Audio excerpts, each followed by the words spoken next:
What is up, everyone? My name is Austin, and I am here with your weather report here for Friday, May 19th. Time is 3 p.m. here Eastern Time. We are looking at a significant severe risk today that is happening primarily in Texas, but does span up in Oklahoma and Arkansas. Now, the primary risk for this is going to be damaging winds and hail, which I'm going to get into in a little bit later.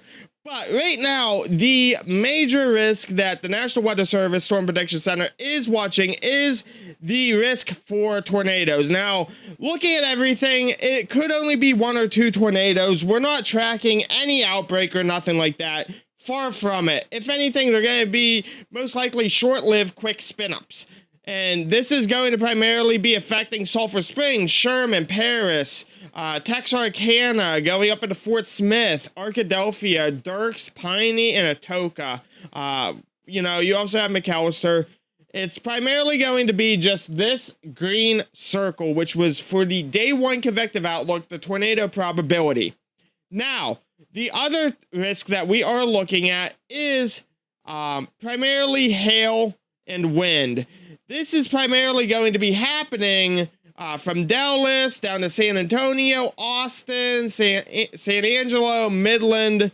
And we are looking at this primarily because when we take a look at our models, we're able to see that there is significant CAPE that does occur.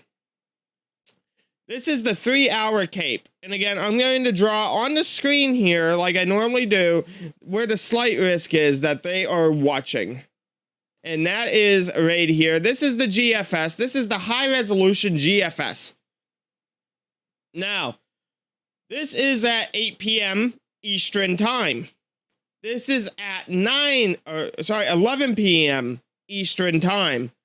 And then this is at 2 a.m. where we have almost 3,400 joules of energy.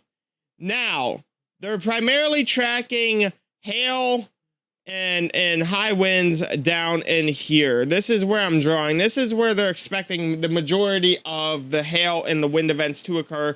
But obviously, it can go up into where the tornado categorical risk is as well.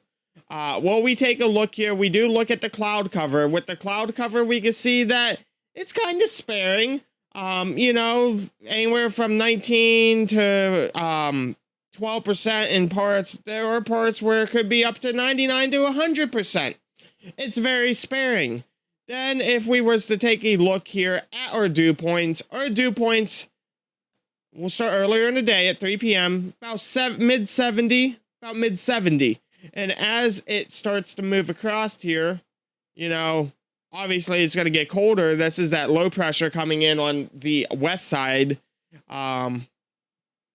That's starting to push and condense over. I expect that we're going to see possibly the day 1 start to change right around here as this starts to push more east. Now, what we do want to take a look at as well is there is the risk for for some thunderstorms up in Oregon and the very bottom of Washington. That is possible today. I'm not tracking anything severe. Right now, though, the largest area of concern is going to be where a lot of this yellow is. So always be weather aware and weather prepared. Don't rely just on one source for all of your news and information regarding weather and life-threatening alerts. Make sure that you have multiple ways to get those alerts from the National Weather Service. We will be live, however, and our goal is to give the general public some insight and some information prior to those warnings coming so they can make a well-educated, guess as to what's coming and what to possibly prepare for.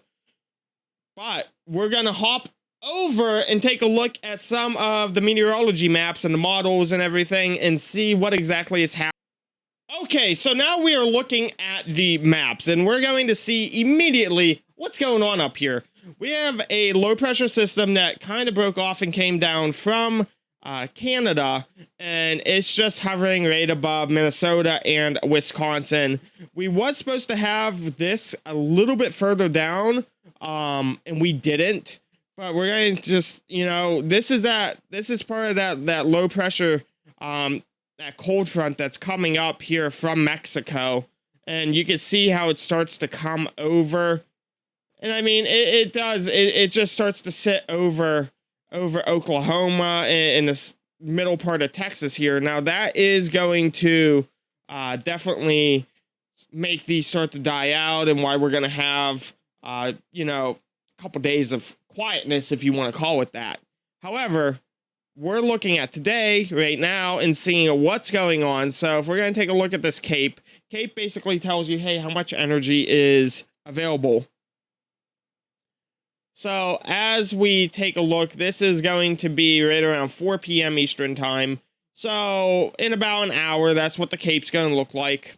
And as we start to progress, we notice a big chunk right here. And this is right around 8 p.m. Eastern time. But then it just disappears come 11.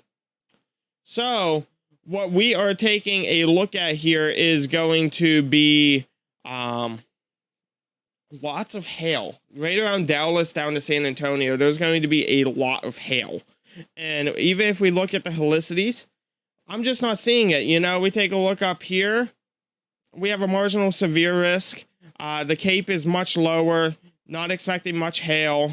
It's very unstable and broken up there. But then you come down here and you do have that severe threat. You have up to, you know, your 2, 3, possibly even 4 inches of hail in some areas. The tornado risk is, it's low. It's definitely not like it is that we've tracked before. A lot of this, though, is just going to be those winds. The winds, the hail, that's going to be your primary threat and primary concern. But we are going to be live on TikTok and YouTube later on today, so be sure to check those out. Make sure you subscribe, like, comment any questions you have, and we will see you during this event. Thank you, guys.